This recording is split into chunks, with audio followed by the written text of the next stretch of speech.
In the vast, empty silence of space, asteroids drift in orbits forged billions of years ago. But what if these relics of the past become the keys to our future?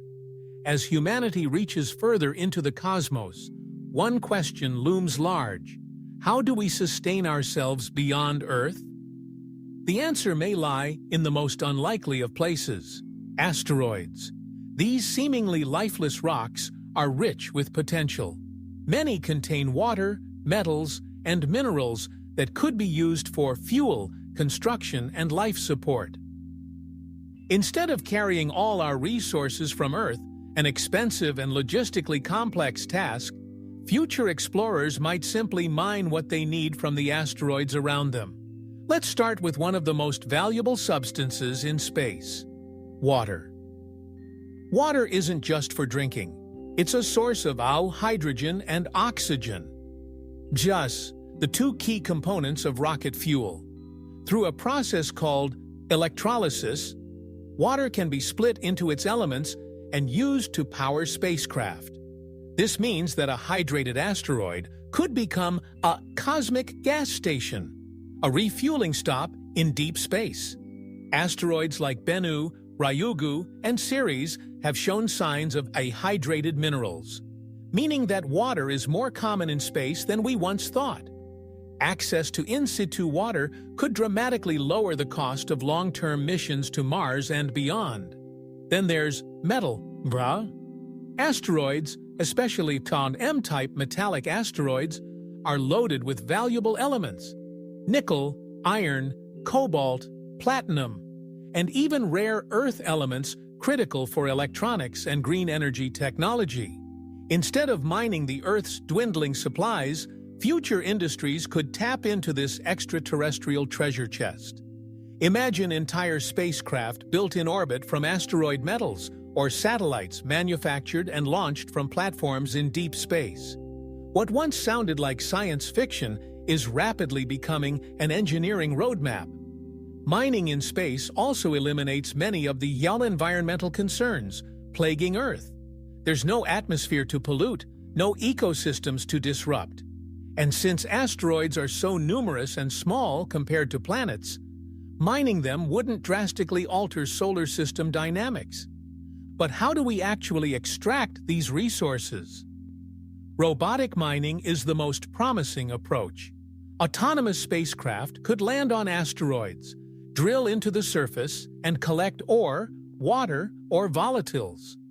Some concepts involve melting ice inside sealed chambers and capturing the resulting vapor. Others propose bagging small asteroids and transporting them to safer orbits like lunar or Earth orbit for easier access. Companies like Planetary Resources and Deep Space Industries have already begun prototyping the technologies needed, even if commercial operations remain years away.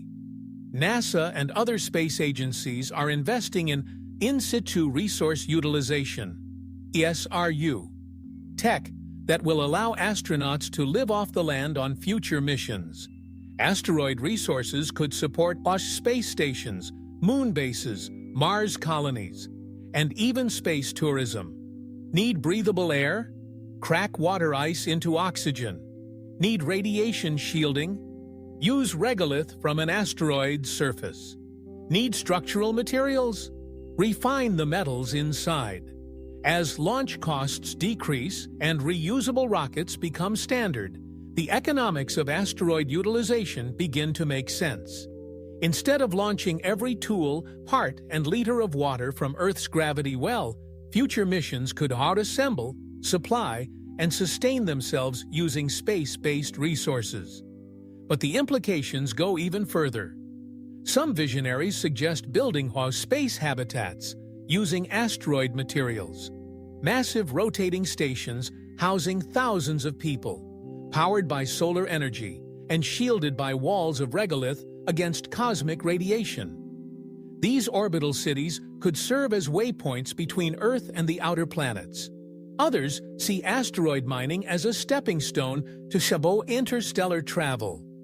By learning to harness resources in space, we break free from the limitations of Earth's supply chain. We become a truly spacefaring species.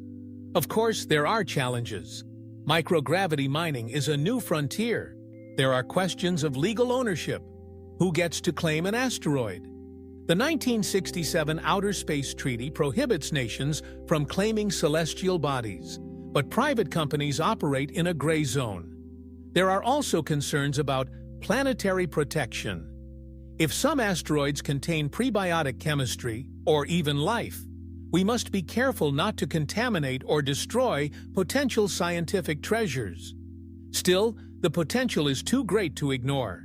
Asteroids could become our lifelines in space, offering everything from fuel and oxygen to metals and water. They could power missions to Mars, build outposts on the Moon, and support a new economy orbiting above Earth.